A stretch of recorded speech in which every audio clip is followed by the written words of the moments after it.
ጤና ይስጥልኝ አድማጮቻችን፣ እንደምን አላችሁ? እንደምን ሰነበታችሁ? ግርማ ካሳ ነኝ። ይህ ዋሜራ ነው።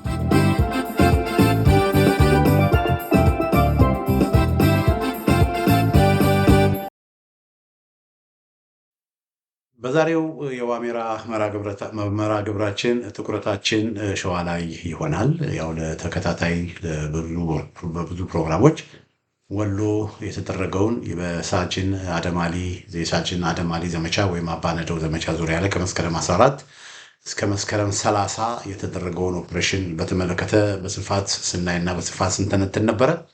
ያ ዘመቻ የአማራ ፋኖ ብሔራዊ ኃይል ሚኒሊክ እዝ ባወጣው መግለጫ መሰረት ጥቅምት 1 ቀን ባወጣው መግለጫ መሰረት የሳጅን አደም አሊ የአባናደው ዘመቻ ተጠናቋል፣ በስኬት ተጠናቋል። ያንን ተከትሎ በርካታ ወረዳዎች በርካታ የወረዳ ዋና ከተሞች ሁሉ ሳይቀር በወሎ ብዙ ቦታዎችን ፋኖ የተቆጣጠረበት ሁኔታ ነው ያለው። ከዚህ በፊት እንደነበረው ተቆጣጥሮ መውጣት ከተማ ገብቶ መውጣት ሳይሆን በርካታ ቦታዎችን ተቆጣጥሮ ህዝብን እያስተዳደረ ከህዝብ ጋር ውይይቶች እያደረገ በቃ መንግስት ሆኖ እየሰራ ያለበት ሁኔታ ነው ያለው። ፋኖ በብዙ የአማራ ክልል የወሎ ክፍለ ሀገር ወረዳዎች መንግስት በአሁኑ ጊዜ ፋኖ ነው፣ የአማራ ፋኖ ብሔራዊ ኃይል ነው፣ ፋኖ ሆኖ እያስተዳደረ ያለበት ሁኔታ ነው ያለው። በወልዲያ ዙሪያ የወልዲያ 5 በሮች አሉ። ወደ ወልዲያ የሰሜን ወሎ ዞን ዋና ከተማ ናት። ወልዲያ በጣም ስትራቴጂክ የሆነች ከተማ ናት። ወልዲያ በሰሜን ወሎ ዞን በወልዲያ የሚያስገቡና የሚያስወጡ 5 በሮች አሉ። ከ5 በሮቹ 4ቱ በሮች አሁንም በፋኖ ስር ነው ያሉት። አገዛዙ ከፍተኛ የድሮን ጥቃት፣ ከፍተኛ የጀት የሄሊኮፕተር ጥቃት፣ ከፍተኛ ሰራዊት ወደዛ አካባቢ አሰማርቶም እነዚህም ቦታዎች እስካሁን ማስለቀቅ እንዳልቻለ ነው መረጃዎች የሚጠቁሙት። በወሎ መስመርም እንደዚሁ በደሴ መስመር በደቡብ ወሎ መስመር በደሴ መስመርም እንደዚሁ የአማራ ፋኖች ከወሎ በስተደቡብ ከደሴ በስተደቡብ ምዕራብ የደሴ አካል የሆነ የደሴ ዙሪያ አካል የሆነ የቡሩ ሜዳን እንደዚሁም ደግሞ ወልዲያና ቤስቲማ አካባቢ በብዙ ወረዳዎች ፋኖች የተንቀሳቀሱ ደሴን በከበባ ውስጥ ያስገቡበት ሁኔታ ነው ያለው። ከደሴ በአሁኑ ጊዜ መግባትና መውጣት የሚቻለው በኮምቦልቻ በኩል በሚሌ በኮምቦልቻ በኩል ብቻ እንደሆነ ነው መረጃዎች የሚጠቁሙት። እንደዚሁም በወልዲያ ደግሞ በሐራ በኩል ከአፋር በጭፍራ አድርጎ በሐራ በኩል እንጂ አብዛኞቹ ወደ ምዕራብ ወሎ ወደ መካከለኛ ወሎ የሚወስዱ መንገዶች በሙሉ ለአገዛዙ ዝግ ናቸው እና ፋኖች ያን አካባቢ አሁንም እንደመከቱ ያለበት ሁኔታ ነው ያለው። ወደ መካከል በምንመጣበት ጊዜ በጋሸና አሁንም በጋሸና መከላከያ ሰራዊት አለ። የተወሰኑ አብዛኛው ምሽጎችን ፋኖች አስለቅቆ የተወሰኑ ምሽጎች ላይ መከላከያ ጦር አለ። ይህን መከላከያ ጦር በሄሊኮፕተር አየር ወለዶች እዛ እንዲገቡ ያንን ኃይል የማጠናከር ስራ በአይሮፕላን ወደ ላሊበላ መጥተው ተጭነው በኢትዮጵያ ኤርላይንስ አውሮፕላን ወደ ላሊበላ አውሮፕላን ማረፊያ ደርሰው ከላሊበላ አውሮፕላን ማረፊያ በሄሊኮፕተር ጋሸናን የማጠናከር ስራዎች አገዛዙ ሰርቷል። አሁንም እዛ ጋሸና ውስጥ ያሉ ላሊበላም ያሉ ፋኖች የአገዛዙ ሰራዊት ተከቦ ያለበት ሁኔታ ነው ያለው እና ፋኖች ሙሉ ለሙሉ በጋሸና ዙሪያ ያሉትን አካባቢዎች በስተሰሜን በጋሸናና በላሊበላ መካከል ያሉ ከተሞችን በሙሉ ፋኖች ተቆጣጥረው እንደውም ለጋሸና ቅርብ ርቀት ላይ ያለው ድብኮ የተባሉት ቦታዎች ሁሉ ፋኖች ተቆጣጥረው ወደዛ መስመር ያንን መስመር ከላሊበላ ጋሸና ያለው መስመር ሙሉ በፋኖ እጅ ነው። እንደገና በምስራቅ በኩል ከወልዲያ ሳንቃ፣ ስታይሽ እና አርቢት በሙሉ እና ሐሙሲት በሙሉ በፋኖ እጅ ስለወደቁ በዛ መስመርም ያለው በጋሸና በስተምስራቅ በኩል ያለውም በፋኖ እጅ ነው። በስተምዕራብ በኩል ደግሞ ከፍላቂት ከደብረ ደቢት ምናምን የሚመጣውን መስመር እንደዚሁ በፋኖ እጅ ነው ያለው። በስተደቡብ በኩል ደግሞ በዋድላ በኩል በኮን በሚወስደው ወሱንም እንደዚሁ ፋኖቹ ምን ሆኗል? እዛ አካባቢ የጋሸና አካባቢ ያለው አገዛዝ ምን ሆኗል? ተከቧል። እና ግን አሁንም በጋሸና በወልዲያና በእንትን ስቴልሜት ነው ያለው። ያው በውጊያ መካከል ከፍ ዝቅ ማለት ነገር አለ። በርካታ ወረዳዎችን እንደ የመቅደላ ወረዳ ዋና ከተማን ማሻን፣ የመቄት ዋና ከተማን ፍላቄትን፣ የጊዳን ዋና ከተማን ሙጃን፣ የቡግና ዋና ከተማን አይኔን በቃ ሰሜን ወሎ ያሉትን አብዛኞችን እንደገና ደግሞ የአማራ ሳይንት ዋና ከተማ አጅባርን እንደገና የመካከለኛው ሳይንት ዋና ከተማ ዴንሳን የመካነ ሰላም ዋና ከተማን የደብረ ሲና ወይም ቦረና ወረዳ ዋና ከተማን መካነ ሰላምን የለገሃዲ ዋና ከተማን ወይናምባን በሙሉ እነዚህን ፋኖች ተቆጣጥረዋል እና የወረባቦ ዋና ከተማ ቢስቲማ እና የተወረደሬ ወረዳ ዋና ከተማ ቢስቲማ ዙሪያም ፋኖች እየተንቀሳቀሱ እና ምን አለፋችሁ ብዙ ወረዳዎችን ፋኖች ተቆጣጥረዋል። የሳካላ ወረዳ ዋና ከተማ እሱንም እንደዚሁ ተቆጣጥረውታል ፋኖች። እና አሁን ምንድነው ወሬሉ አካባቢ በወሬሉ ወረዳ የወሬሉ ከተማ አለ። የወሬሉ ከተማ ከፍተኛ ጦር ከከሚሴ በኩልም እንደዚሁም ደግሞ ከሸዋ ከሚዳ መራኛ በጃማ በኩል እንደዚሁ ከፍተኛ ጦር ወደዛ አካባቢ ልኮ ወሬሉ ከተማ ወሬሉ ወረዳን አብዛኛውን ፋኖች ተቆጣጥሮ ነበር። ወሬሉ ወረዳ መከላከያ ገብቷል። አንድ ወረዳ ነው የምነግራችሁ። እና እዛ አካባቢም ቢሆን በወሬሉ ወረዳ ተከቦ በማንኛውም ጊዜ ወሬሉ ውስጥ ያለው የአገዛዙ ጦር የሚመታበት ሁኔታ እንዳለ ነው መረጃዎች የሚጠቁሙት። እና ይሄ አንዱ ነው። ሌላ ወደ እንትን በምንሄድበት ጊዜ ወደ መርሳ የሀብሩ ወረዳ ዋና ከተማ ናት መርሳም እንደዚሁ በአፋር በኩል አድርገው መርሳ ከተማን አገዛዙ ተቆጣጥሯል። ሆኖም ወደ መርሳ ከተማ በሚመጣበት ጊዜ እጅግ በጣም ፋኖች መርሳን ሲይዙ ከነበረው ውጊያ በብዙ እጥፍ የሚሆን ውጊያና ግብግብ ነው በመርሳ የተደረገው። እና አገዛዙ እጅግ በጣም ከፍተኛ የሆነ ሰራዊት መርሳን ለመያዝ በሚል ከፍተኛ የሆነ ሰራዊት አጥቷል። ሆኖም መርሳ ለጊዜው 2 ወረዳዎች ተመልሰው ወደ አገዛዞች ገብተዋል። ግን እነዚህ 2 ወረዳዎች ወደ አገዛዞች ሲገቡ በአንጻሩ ደግሞ ሌሎች ተጨማሪ ወረዳዎችም ወደ ፋኖ የገቡበት ሁኔታ ነው ያለው። እና በድምሩ የወረዳ ቁጥሮችን ምን ያህል ወረዳዎች በፋኖ እጅ ስር ገብተዋል ብለን በዝናይ አብዛኛው ወረዳዎች ከ90% በላይ የሚሆኑ የጎጃም ወረዳዎች በፋኖ ስር ነው ያሉት። አድማጮቻችን፣ ተመልካቾቻችን አሁን ከፋኖ ውጭ ያሉት ሙሉ ለሙሉ ከፋኖ ውጭ ያሉት ወረዳዎች እንደ ቃሉ የመሳሰሉ ወረዳዎች አሁንም በሙሉ ለሙሉ እና ኮምቦልቻ በፋኖ ስር አይደለም። ነገር ግን ወሬሉ ወረዳም ሆነ ሀብሩ ወረዳ ዋና ከተሞቹ ፋኖች ቢገቡ አገዛዙ ቢገባም በዙሪያው ግን አሁን ፋኖች አሉ። በማንኛውም ጊዜ ያንን ኃይል እንደገና መልሶ የመያዝ እቅድ አላቸው። ሌሎቹ አብዛኛው ወረዳዎች እነ መካነ ሰላም፣ እነ አጅባር፣ እነ ተንታ፣ እነ ኩርባ፣ እነ መቄት፣ እነ ሙጃ፣ እነዚህ በሙሉ ወረዳዎችን ፋኖች ይኸው ከ3 ሳምንት በላይ ይዘው ተቆጣጥረው መንግስት ሆነው እያስተዳደሩ ያሉት እና ወሎ ያለው ሁኔታ ይሄ ነው። አድማጮቻችን፣ ተመልካቾቻችን ወደ ሸዋስ ምንድን ነው ያለው የሚለውን እናያለን። አድማጮቻችን፣ ተመልካቾቻችን እንግዲህ ሸዋ እዚህ ጋር ላሳያችሁ። ይሄ እንግዲህ ሸዋ ነው። በብርቱካማ ነገር ያከበብኳቸው ቦታዎች በብርቱካማ ቀለም ያከበብኳቸው ቦታዎች በሸዋ ውስጥ ያሉ ወረዳዎች ዋና ከተማ ናቸው። በሸዋ ውስጥ ያሉ ወረዳዎች ስላችሁ ሸዋ በሚባልበት ጊዜ ምዕራብ ሸዋ እነ አምቦንም፣ ደቡብ ምዕራብ ሸዋ እነ ወሊሶንም፣ ምስራቅ ሸዋ እነ ናዝሬትንም የጨመረን እና ሰሜን ሸዋ የኦሮሞ ክልል ሰሜን ሸዋም እነ ፍቼንም የጨመረን። ነገር ግን እዚህ ጋር የጻፍኩት በአማራ ክልል ስር የተካለለውን የሰሜን ሸዋ ዞንን ነው። በአማራ ክልል በተካለለው በሰሜን ሸዋ ዞን ያሉትን የወረዳ ዋና ከተሞችን ነው ከደራ በስተቀረ የወረዳ ዋና ከተሞችን ነው እዚህ ጋር ያከበብኩት። እና እዚህ ጋር በምንመለከትበት ጊዜ ለምሳሌ የጉንዱ መስቀልን ስናይ የደራ ዋና ከተማ ከምዕራብ ልጀምር። የደራ ዋና ከተማ ጉንዶ መስቀል ነው። ጉንዶ መስቀል ከተማ ፋኖች በዛ ይንቀሳቀሳሉ። በደራ ግን ሙሉ ለሙሉ ወረዳውን ፋኖች ገና ነፃ አላወጡም። ጉንዱ መስቀል ከተማ በፋኖች ስር ነው፣ በአገዛዙ ስር ነው ያለው። ወደ ምዕራብ በምንሄድበት ጊዜ ሚዳ መራኛ ወረዳን እናገኛለን። በሚዳ መራኛ ወረዳ የሚዳ ከተማ ይመስለኛል ዋና ከተማው፣ ምናልባትም የሬማም ሊሆን ይችላል። ሬማም ሆነ ሚዳ ሁለቱም ከተሞች በሚዳ መራኛ ወረዳ ሁለቱም ከተሞች በአሁኑ ጊዜ በአገዛዙ ስር ነው ያሉት። እና እርግጥ ነው በእነዚህ ከተሞች ሰሞኑን የአማራ ፋኖ ሸዋ ጠቅላይ ግዛት ህዝብ በሻለቃ መከታው የሚመራው የአማራ ፋኖ ሸዋ ጠቅላይ ግዛት ህዝብ በእነዚህ አካባቢዎች እንቅስቃሴ እያደረገ ነው። አንዳንድ ዜናዎችን እየሰማን ነው። እዚህ አካባቢ በተለይ ከዚህ አካባቢ ወደ ወረኢሉ ለመንቀሳቀስ አንዳንድ እንቅስቃሴዎች በሚያደርግበት ጊዜ የ101ኛ አየር ወለድ ክፍለ ጦር ወደዛ አካባቢ እንቅስቃሴዎች በሚያደርግበት ጊዜ የደፈጣ ውጊያ አድርገው አንዳንድ ታክቲካል ድሎችን እንዳስመዘገቡ የአማራ ፋኖ ሸዋ ጠቅላይ ግዛት ዕዝ ቃል አቀባይ አበበ ጢሞ ሲናገር ሰምቻለሁ። እና ምንም እንኳን እንዳልኳቸው ሚዳ መራኛ ከ5 ወር ከ6 ወር በፊት ሙሉ ለሙሉ ሚዳም ሬማም በፋኖች ስር በሸዋ ጠቅላይ ግዛት ዕዝ በአጼ ዳዊት ክፍለ ጦር በቀስተ ንዕብ ብርጌድ ስር ነበሩ። በነ ነፍሱን የማረው በነ ሻለቃ ግርማ ፈሌ ስር ነው የነበረው። ሆኖም እነ ሻለቃ ግርማ ፈሌ ከሞቱ በኋላ ያው በእርስ በርስ ውጊያ ማለት ነው ከሞቱ በኋላ ይህን አካባቢ አገዛዙ ተቆጣጥሮት ነበር። አሁን ግን ይህን አካባቢ መልሶ ለመያዝ እነ ምከታው ርብርብ እያደረጉ እንደሆነ መረጃዎች አሉ። ግን አሁን ባለው ሁኔታ ሚዳም ሬማም በአገዛዙ ስር ነው ያሉት። ወደ ታች በምንኖርበት ጊዜ የመራቤቴ ወረዳን እናገኛለን። እንግዲህ የመራቤቴ ወረዳ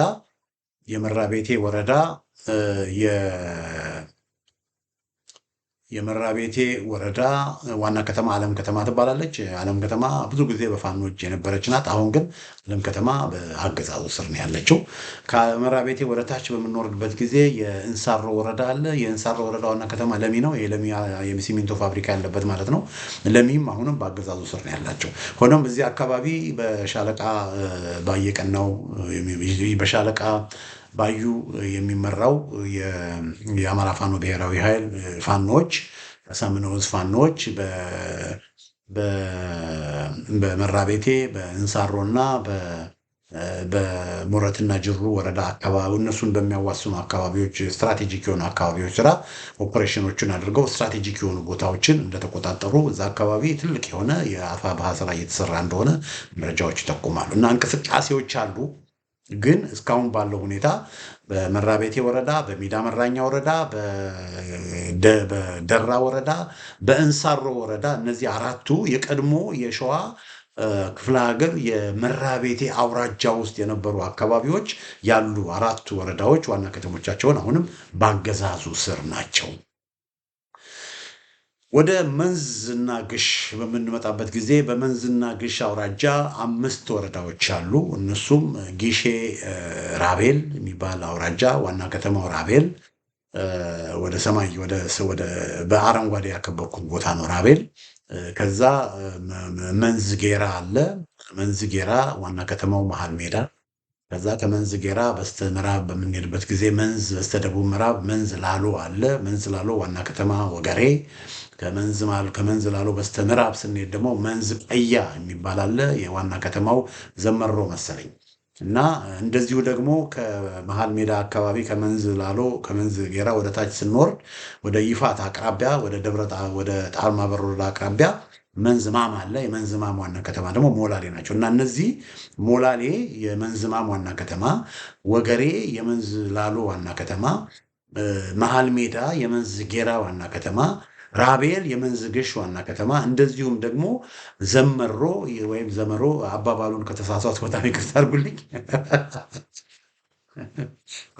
አድርጉልኝ እና እሱ ደግሞ የመንዝ ቀያ ዋና ከተሞች ናቸው። እና የመንዝና ግሽ አውራጃ ይባል ነበር። እና በእነዚህ አውራጃዎች ካሉት አራቱ ወረዳዎች የአድማጮቻችን ተመልካቾቻችን በእነዚህ አራቱ ወረዳዎች አራቱ አሁንም በአገዛዙ ስር ናቸው። እና ሆኖም ግን አንዱ ወረዳ የመንዝ ጊሼ ወረዳ የራቤል ከተማ በፋኖች ስር ነው ያለችው። በአፋብኃ ፋኖች ስር ገብታለች። ስለዚህ የራቤል ወረዳ በፋኖች ስር ነው ያለው። የጊሼ ራቤል ወረዳ በአብዛኛው ፋኖ የተቆጣጠረው ወረዳ ሆኗል። ዋና ከተማዋም ሳይቀር ፋኖ የተቆጣጠረው ከተማ ሆኗል ማለት ነው። ይሄ የአማራ ብሔራዊ ይሄ የምታዩት የጊሼ ራቤል የጊሼ ወረዳ ፖሊስ ጽሕፈት ቤት ነው። እና ይህን ፎቶ ከዚህ ስር ፋኖች አሉ። ፋኖች ተቆጣጥረው የያዙት ፎቶ ነው። እና ይሄ ቦታ በፋኖች ስር ገብቷል። እና በዚህ በጊሼ ራቤል ከተማም በአሁኑ ጊዜ የአማራ ፋኖ ብሔራዊ ኃይል ከህዝቡ ጋር ውይይቶችን እያደረገ የህዝብ አስተዳደሮችን እየዘረጋ ያለበት ሁኔታ ነው ያለው። እንግዲህ ሌሎቹ የመንዝ ወረዳዎች መንዝ ጌራ፣ መንዝ ላሎ፣ መንዝ ማም፣ መንዝ ቀይ እነዚህ አራቱ ማለትም ሞላሌ፣ ወገሬ፣ መሃል ሜዳና ዘመሮ አሁንም በአገዛዙ ስር ነው ያለው። አንድ ወቅት ወገሬ የመንዝ ላሎ ዋና ከተማ መንዝ ላሎ በአጠቃላይ የሸዋ ጠቅላይ ግዛት እዝ በዛ በስፋት እንደሚንቀሳቀስና ወገሬም ራሷ በሸዋ ጠቅላይ ግዛት እዝ ስር እንደነበረች አውቃለሁ። ነገር ግን የሸዋ ጠቅላይ ግዛት እዝ ያን ከዛ ቦታ ለቆ ስለወጣ አገዛዙ ስለገባ አገዛዙ የመንዝ ላሎ ዋና ከተማን ወገሬን ተቆጣጥሯል። ሆኖም ዙሪያው ያሉት የሸዋ ፋኖች ስለሆኑ የሸዋ ጠቅላይ ግዛት ዕዝ ፋኖች ስለሆኑ ማንኛውም ጊዜ ወገሬ ሙሉ ለሙሉ በአስተማማኝ ሁኔታ በአገዛዙ ስር ነው ማለት አይችልም። ለዚህ ነው በቢጫ ያደረግኩት። በብርቱካማ ቀለም የቀባኋቸው፣ በቀይ የቀባኋቸው ዙሪያቸውን ፋኖች ስላሉ እና በቀላሉ ፋኖች እነዚህን አካባቢዎች የመቆጣጠር አቅምና ጉልበት እንዳላቸው ስለማክኝ።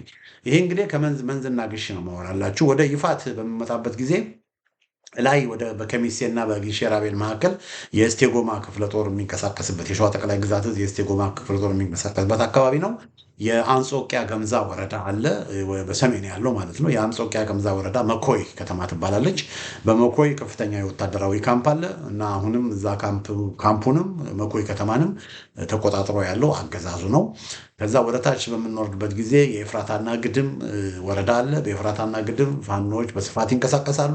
በኤፍራታና ግድም ያሉ እንደ ማጀቴ ያሉ ከተሞችን ፋኖች ተቆጣጥረዋል። አፋብሃ ማጀቴን ተቆጣጥሮ ያለው አፋብሃ ነው። ሆኖም የወረዳው ዋና ከተማ አጣዬ ናት እና አጣዬ ከተማ አሁንም በአገዛዙ ስር ነው ያለችው።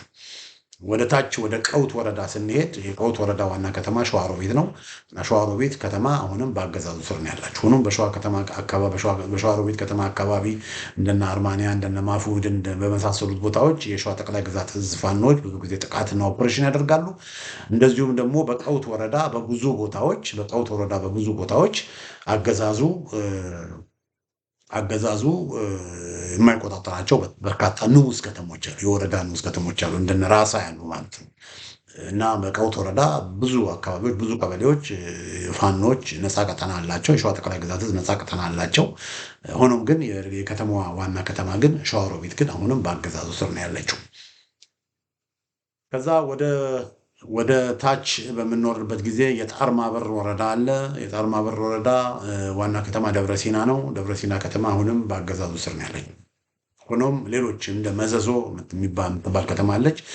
በደብረ ሲና ውስጥ ያለች የመዘዞ ከተማ የሸዋ ጠቅላይ ግዛት ዕዝ በዛ አለ። ልክ በማጀቴ የአፋብኃ ፋኖች እንዳሉት ዋና ከተማዋ አጣዬ በአገዛዙ ስር ብትሆንም በኤፍራታና ግድም ማጀቴ ከተማ ሌላ ትልቅ ከተማ በአገዛዙ ስር እንዳለች የጣርማበር ወረዳ የደብረ ሲና ከተማ ዋና ከተማ በአገዛዙ ስር ብትሆንም ሌሎች የጣርማበር ወረዳ ከተሞች እንደነ ደብረ ሲና እንደነ መዘዞ ያሉ በሸዋ ጠቅላይ ግዛት ዕዝ ፋኖች ነው ያሉት። ወደ ሌላው ወረዳ ምንድነው? ሲያድብርና ዋዩ የሚባል ወረዳ አለ። ሲያድብርና ዋዩ ማለት ዋና ከተማዋ ደነባ ነው። ከእናሪያ ከጅሁር ተነስቶ እናሪያ አድርጎ ደነባ አድርጎ ወደ መንዲዳ ምናምን አድርጎ የሚሄድ መንገድ ነው እና ይሄም እዚህ ወረዳ ውስጥ የዚህ ወረዳ ዋና ከተማ ሰላ ድንጋይ ይባላል። ተሳስቻለሁ። በጣም ይቅርታ አድርጉልኝ። ተሳስቻለሁ። ይሄ ቅድም የነገርኳችሁ ከእናሪያ ተነስቶ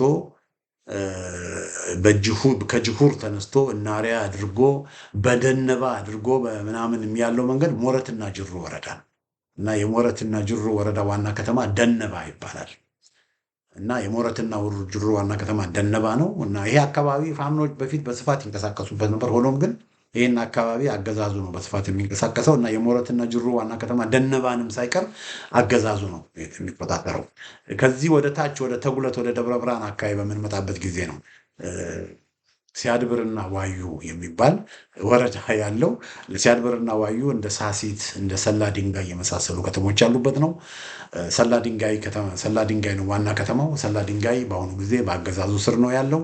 አንድ ወቅት ሰላ ድንጋይ በሸዋ ፋኖች እጅ ነበር። የምታስታውሱ ከሆነ በሰላ ድንጋይ ባንክ ተዘርፎ የሸዋ ጠቅላይ ግዛት ዕዝ ገንዘቡን አስመልሶ ለአቢሲኒያ ባንክ ነጋሽ ምንተስኖት ገንዘቡን ያስረከቡት በሰላ ድንጋይ ነበር። ሰላ ድንጋይ በፋኖች ስር የነበረን። ሆኖም ግን አገዛዙ እዛ ገብቶ አሁን ለረጅም ጊዜ ሰላ ድንጋይ በአገዛዙ ስር ነው ያለችው።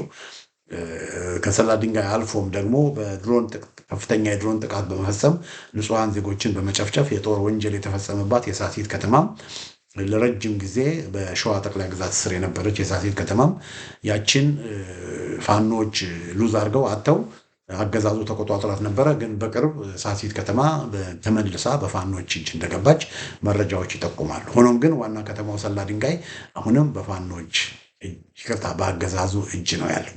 ደብረ ብርሃን ዙሪያ ደብረ ብርሃን ዋና ከተማ ነው። እንግዲህ ደብረ ብርሃን እንደምታውቁት ያው በአገዛዙ ስር ነው ያለው። ከደብረ ብርሃን ወደ ታች በምንመጣበት ጊዜ አንኮበር ወረዳ አለ። የአንኮበር ወረዳ ዋና ከተማ አንኮበር ነው።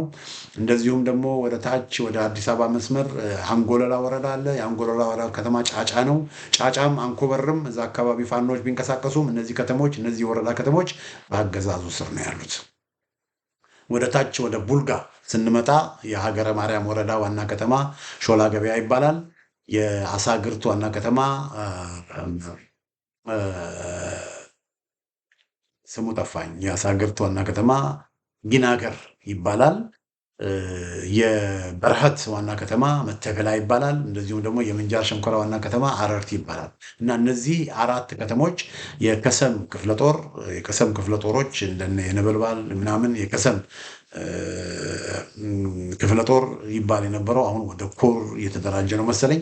እሱ ይፋ አልሆነም እንጂ እሱ በስፋት የሚንቀሳቀስባቸው አካባቢዎች ናቸው። ሆኖም ግን አሁን ባለው ሁኔታ እነዚህን ከተሞች እየተቆጣጠረ ያለው አገዛዙ ነው። የሀገረ ማርያም ወረዳን ሾላ ገበያን፣ የአሳግርትን ጊናገርን፣ የበረሀትን መተብላን እንደዚሁም ደግሞ የምንጃር ሸንኮራን አረርቲን ከተሞች የሚቆጣጠረው ማን ነው? የሚቆጣጠረው አገዛዙ ነው። ስለዚህ አድማጮቼ፣ ተመልካቾቼ እነዚህ በሰሜን ሸዋ ያሉ ወረዳዎችን በሙሉ ብንወስድ ሙሉ ለሙሉ ፋኖች ነፃ ያወጡት ወረዳ የቱ ነው ብለን ብንጠይቅ አንድ ወረዳ ብቻ ነው ያለው። አንድ ወረዳ ብቻ። ሰሜን ሸዋ ውስጥ ካሉ የወረዳ ዋና ከተሞች ፋኖች ነፃ ያወጡት የወረዳ ከተማ አስተዳደር የቱ ነው ብለን ብንጠይቅ አንድ ብቻ ነው ያለው ከዛ ሁሉ ወረዳዎች።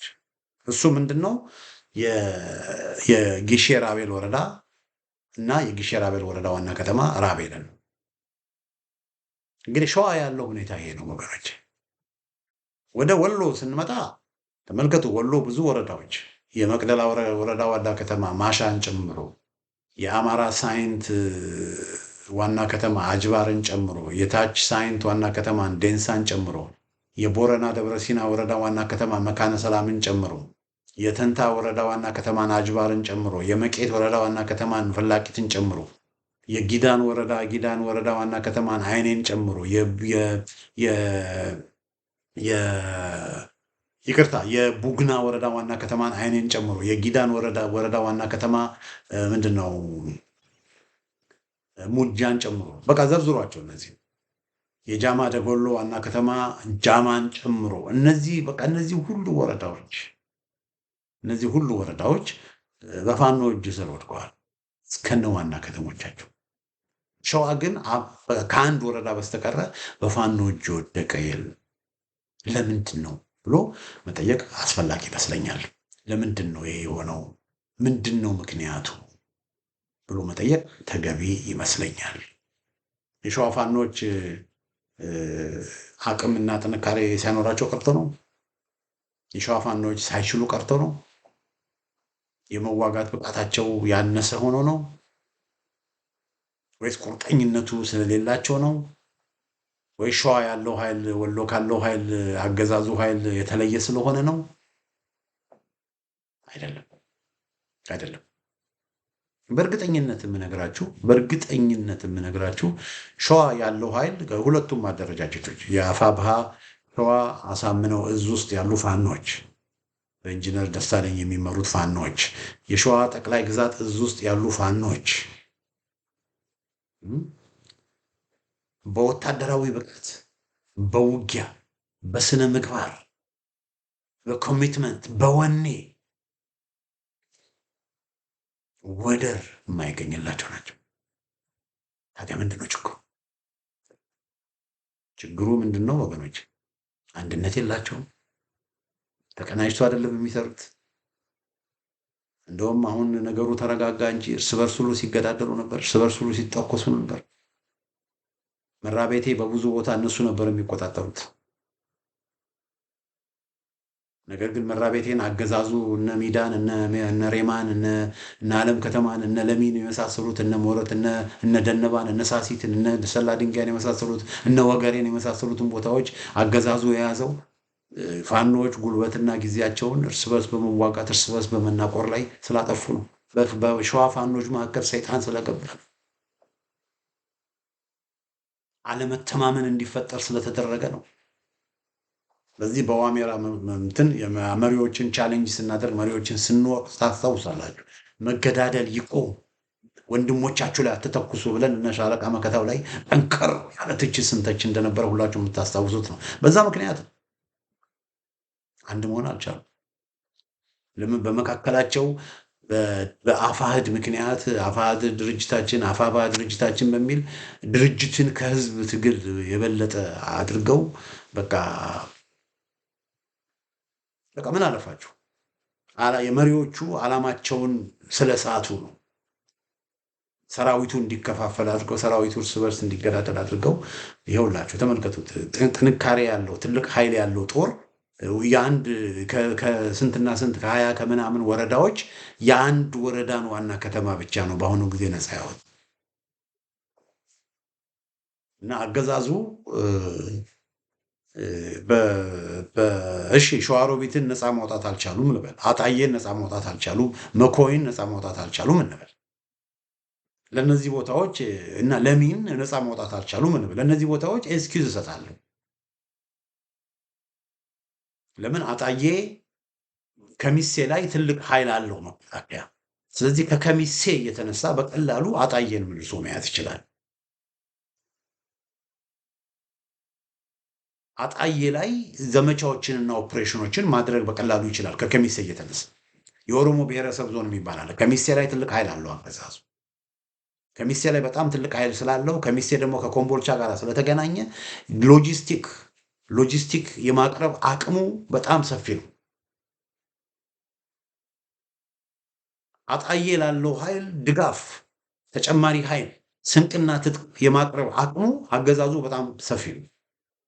መኮይም ላለው ኃይልም እንደዚሁ፣ ሸዋሮቢት ላለውም ኃይል እንደዚሁ። በቃ ታውቃላችሁ ከደሴ ጀምሮ እስከ ደብረ ሲና እስክትገቡ ድረስ ቆላ ነው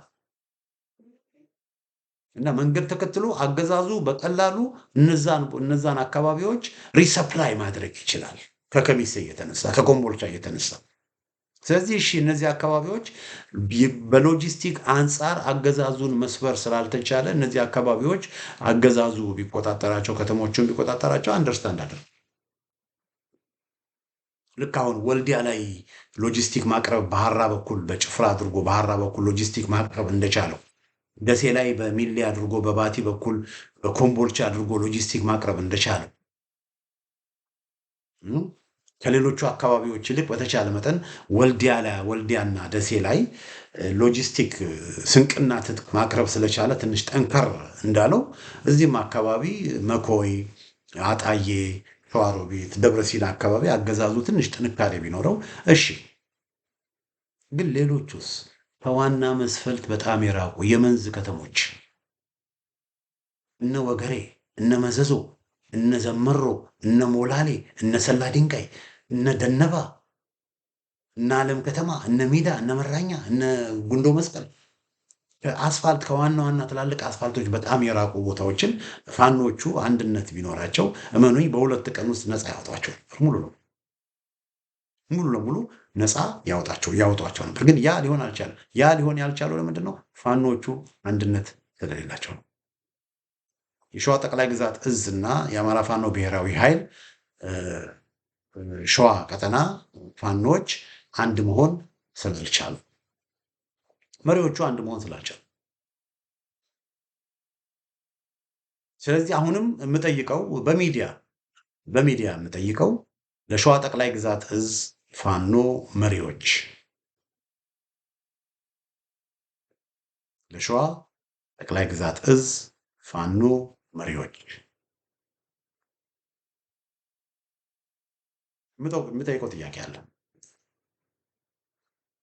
ለአማራ ፋኖ ብሔራዊ ኃይል የአማራ ፋኖ ብሔራዊ ኃይል የአሳምነው እዝ ቀጠና ፋኖ መሪዎች የምጠይቀው ጥያቄ አለ። ኢንጂነር ደሳለኝ ሲያስብ ሸዋ የአፋብሃ የደቡብ ቀጠና ያሳምነው እዝ መሪ ነው። ፋኖ ኢሳያስ ደመቀ የአፋብኃ የደቡብ ቀጠና ያሳምነው እዝ ምክትል መሪ ነው። ሻለቃ መከታው ማሞ የሸዋ ጠቅላይ ግዛት እዝ መሪ ነው። የአማራ ፋኖ ሸዋ ጠቅላይ ግዛት እዝ መሪ ነው። ኮሎኔል ማናገረው መለሰ የአማራ ፋኖ ሸዋ ጠቅላይ ግዛት እዝ ምክትል መሪ ናቸው። ለምንድን ነው ሸዋን አንድ ማድረግ ያልቻሉት? ለምንድን ነው ሸዋን አንድ የማያደርጉት? ለምንድን ነው የማይነጋገሩት? ለምንድን ነው አብዛኛው የሰሜን ሸዋ ወረዳዎች ዋና ከተሞች ሁሉ ሳይቀር መያዝ የሚችሉ ይህን ከጥቁር አስፋልት በጣም ርቀው ያሉ ወረዳዎች አሁንም በአገዛዙ መጫወቻና መቀለጃ እስኪሆን ድረስ ምንድን ነው የሚጠብቁት? አቅም አላቸው፣ ኃይል አላቸው፣ ጉልበት አላቸው፣ ትጥቅ አላቸው፣ መሳሪያ አላቸው፣ የውጊያ ብቃት አላቸው። አንድ ካለመሆናቸው የተነሳ ስለሆነ ለምንድን ነው አንድ የማይሆኑት የሚለውን ጥያቄ በህዝብ ፊት እጠይቃለሁ።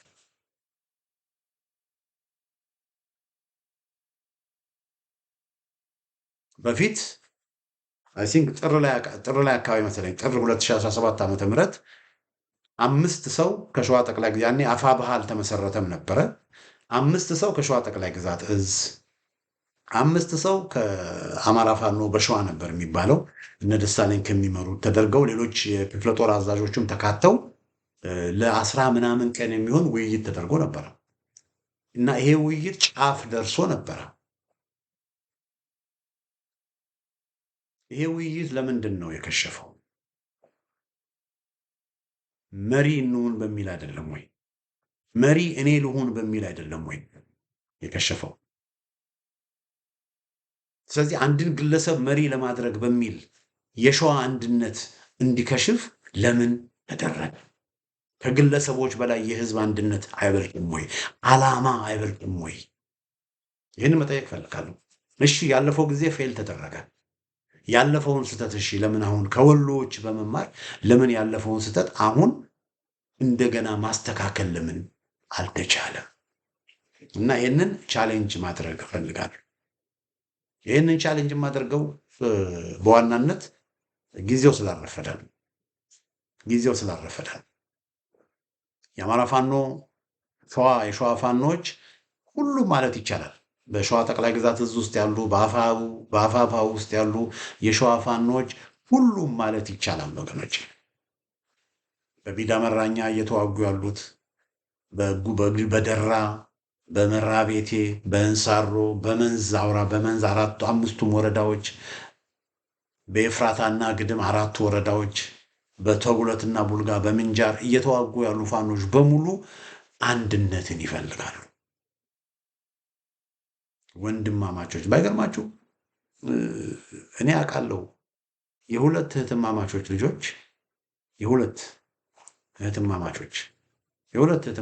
ልጆች አንዱ ከነመከታው ጋር ነው፣ አንዱ ደግሞ ከነ ኢንጂነር ደሳለኝ ጋር ነው።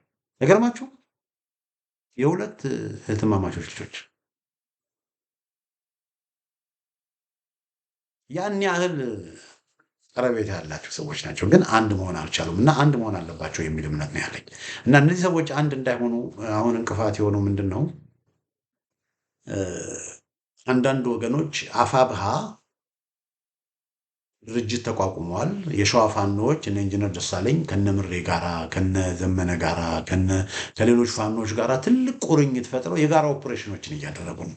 አይታችሁ ከሆነ ወረይሉ የተደረገው ኦፕሬሽን የሸዋ ፋኖችም ከሸዋ ወንዝን ተሻግረው ከወሎ ፋኖች ጋር አንድ ላይ ሆነው ያደረጉት ኦፕሬሽን ነው።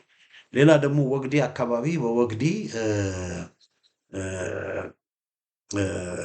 ወግዲ ማለት ከደራ በስተሰሜን ያለች ወረዳ ነው። ወግዲ ላይ ለምሳሌ ጎረንጅ የምትባል ከተማ አለች። እቺ ጎረንጅ የምትባል ከተማ ወደ ሸዋ የምታስገባ ቁልፍ ከተማ የነጎድጓድ ክፍለ ጦር የአማራ ፋኖ ብሔራዊ ኃይል የነጎድጓድ ክፍለ ጦር የሸዋ ክፍለ ጦሮች ከመብረቅ ክፍለ ጦር ጋር የአፋብኃ ሚኒሊክ ዕዝ ከመብረቅ ክፍለ ጦር ጋር ከነሻለቃ ሀብታሙ ደመሴ ጋር አብሮ ተቀናጅተው ያደረጉት ኦፕሬሽን። ስለዚህ ኦልሬዲ ወታደራዊ አንድነት ከሌሎች ከወሎና ከጎጃም ፋኖች ጋር ተደርጓል።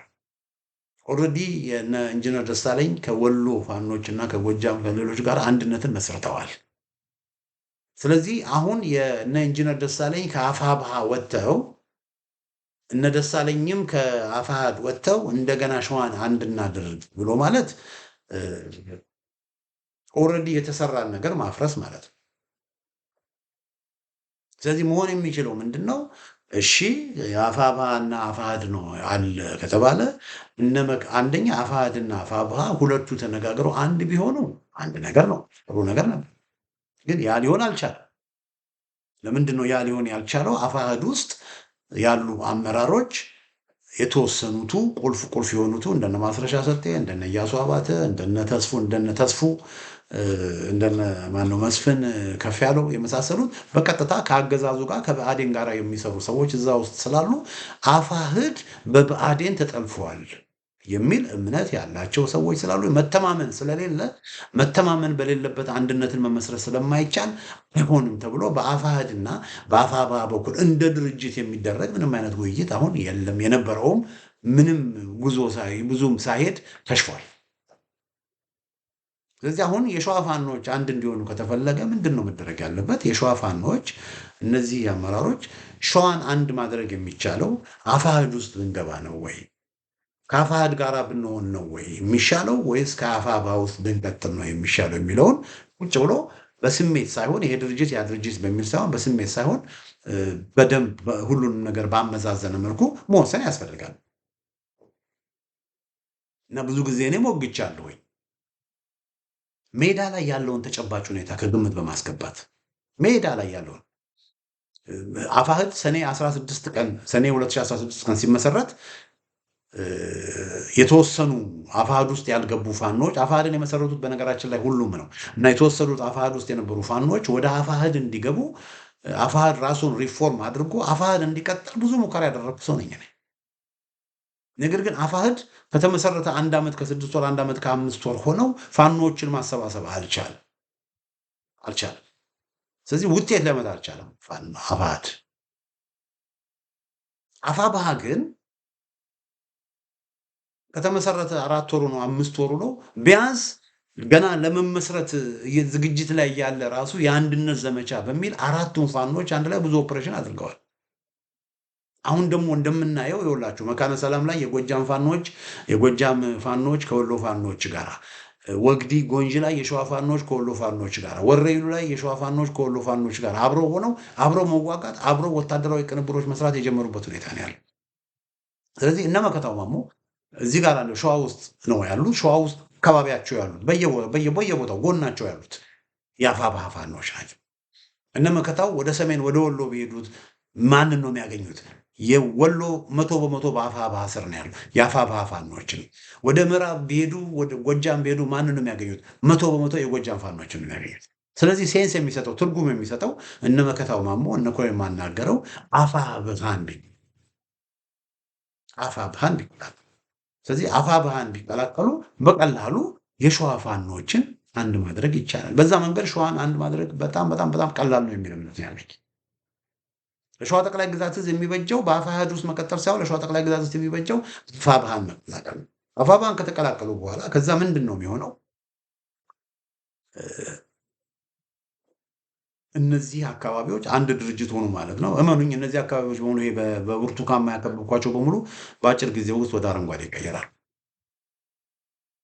እና ለዚህ ነው ስለዚህ ለህዝባቸው ሲሉ ለሰራዊታቸው ሲሉ ሰራዊቱ እየተነጣጠለ እየተዋጋ ማለቅ የለበትም። ሰራዊቱ እየተነጣጠለ እየተዋጋ የእሳት እራት መሆን የለበትም። ህዝብም በዚህ በዘረኛውና በክፉ አገዛዝ መጨነቅ የለበትም። የሸዋ ሴቶች በአገዛዙ በክፉ አገዛዞች እየተደፈሩ፣ ሽማግሌዎች አንገታቸው እየተደፋ አንገታቸው እየተሰበረ እየተዋረዱ መቀጠል የለባቸው። ስለዚህ እነዚህ የሸዋ አመራሮች በተለይ እነ ሻለቃ መከታውና ኮሎኔል የማናገረው የአፋሕድ የሚለውን ነገር ትተው ቁጭ ብለው ከነ ኢንጂነር ደሳለኝና ከነ ፋኖ ደመቀ ጋር ይነጋገሩ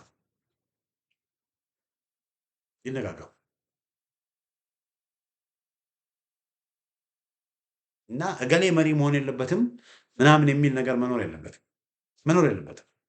ብቃት ያለው ይነጋገሩ። ከዛ በኋላ ብቃት ያለው ሰው አቅም ያለው ሰው መምራት የሚችል ሰው ይመራል። እና በዚህ ጉዳይ ላይ እና ይሄንን ለማለት እፈልጋለሁ። ሸዋ ያለው ሁኔታ ይሄ ነው ወገኖቼ፣ እንደምታዩት ነው። እውነትን አንዳንዴ መናገር ያስፈልጋል። እነዚህ እንዳልኳችሁ በቀይ ያላደረግኩት ለምንድን ነው? በቀላሉ የሸዋ ፋኖዎች ሊቆጣጠሩት እንደሚችሉ ስለማቅ እና በከተሞች በወረዳ ከተሞች አገዛዙ ቢኖርም ከከተሞቹ ውጭ ግን በብዙ ቦታ ፋኖዎች እንዳሉ ስለማቅ እና ይሄ የምታዩት ነገር በሙሉ በአጭር ጊዜ እውነቴ ነው የምላችሁ በአንድ ሳምንት ውስጥ በሙሉ አረንጓዴ ይሆናል። በሙሉ አትጠራጠሩ። እነዚህ መሪዎች አንድ ከሆኑ እና ይሄንን ነው እንግዲህ የምለው አድማጮቼ፣ ተመልካቾቼ፣ የሸዋ ፋኖች አንድ መሆን በዚህ ዙሪያ ግዴታ አለባቸው። ስለዚህ ህዝብ ጫና እንዲያደርግ በዚህ አጋጣሚ ይጠይቃለሁ። ህዝብ ጫና ማድረግ መቻል አለበት። ከ20 ምናምን ወረዳዎች አንድ ወረዳ ብቻ ነው በፋኖ እጅ የገባው። ስለዚህ የሸዋ ፋኖች ለህዝብ ክብር መስጠት አለባቸው። ምናልባት ለህዝብ በቃ በአጠቃላይ ለህዝብ ክብር መስጠት መቻል አለበት። አሁንስ በቃ የሚል ድፍረት ያለው ውሳኔ መወሰን አለባቸው። አንዳንዶች እዚህ ጋር በሰማያዊ ያደረኳት ታያታለች፣ ደገር ይባላል። እቺ ደገር ማለት የሳካላ ወረዳ ዋና ከተማ ናት እና ሳካላ ወረዳ በቅርብ ጊዜ ውስጥ የአማራ ፋኖ ብሔራዊ ኃይል ሚኒሊክ ዕዝ ነፃ ያወጣት ከተማ ናት። ኮሎኔል ፋንታሁን ወባ፣ እነ ማስረሻ ሰጤ፣ እነ መስፍን ምናምን የሚባሉ 100-300 ሆነው ከወረዳ ወረዳ የሚንከራተቱ አሉ እና ከዳውንት ጎንደር ምናምን አማራ ሳይንት መቅለላ ምናምን እያሉ ተሽከርክረው አሁን ደገር ነው ያሉት እና እነሱ ወደ ደገር በሚመጡበት ጊዜ በዚህ ጉዳይ ላይ በስፋት ሌላ ተጨማሪ ዘገባ ይዤ እመጣለሁ። ወደ ደገር በሚመጡበት ጊዜ በደገር የነበሩት የአፋብሃ ፋኖዎች ከነ ኮሎኔል ፋንታሁን ጋር ላለመዋጋት አላስፈላጊ ደም መፋሰስ እንዲኖር አንፈልግም ብለው ከተማዋን ለቀቁ። ደገርን በሚለቁበት ጊዜ እነ ኮሎኔል ፋንታሁን ደግሞ ገቡ። ከደገር ሆነው መግለጫ ሰጡ። አሁን ደገር ሬማ ጎን ነው ያለው። ስለዚህ ምናልባት አይ እኛ ይኸው ኮሎኔል ፋንታሁን እኮ ወሎ አለ፣ ስለዚህ አፋህድም ወሎ አለ የሚል ማደናበሪያ የምንናገር ሰዎች ካለን ተሳስተናል። አፋህድ ወሎ ያለ እንዳልኳችሁ ነው። ኮሎኔል ፋንታሁን ደገር የገቡት አፋብሃዎች አላስፈላጊ ተኩስ ላለመተኮስ እነሱም ልቦናቸው ተከፍቶ ወደ አፋብሃ እንዲመጡ ነገሮችን ላለማክረር በሚል እነ ኮሎኔል ፋንታሁን ሲመጡ የደገር ከተማን የሳካላ ዋና ከተማ የደገር ከተማን ለቀው ወጡ እንጂ አፋህድ ደገር ላይ ኮሎኔል ፋንታሁን እኛም እኮ ልጆቻችን ነን ብለው ለህዝቡ ንግግር አድርገዋል። እኛም ምናችን ነን ልጆቻችን ነን እኛም ልጆቻችን ነን ብሎ ለህዝብ ንግግር ሲያደርጉ አዎ እናንተም የህዝብ ልጆች ናችሁ፣ አፋብሃዎቹም የህዝብ ልጆች ናችሁ፣ ለምን ታዲያ ከልጆቻችን ጋር ለምን ትለያያላችሁ ብሎ ህዝብ ሳይጠይቃቸው አይቀርም ብዬ አስባለሁ። ኤኒዌይ የሸዋ ፋኖችን በተመለከተ አንድ የመሆን ግዴታ በተመለከተ ያዘጋጀው ዝግጅት ይህን ይመስላል። በሌላ ጊዜ በተመሳሳይ ፕሮግራም እስክንገናኝ ደህና ሁኑ።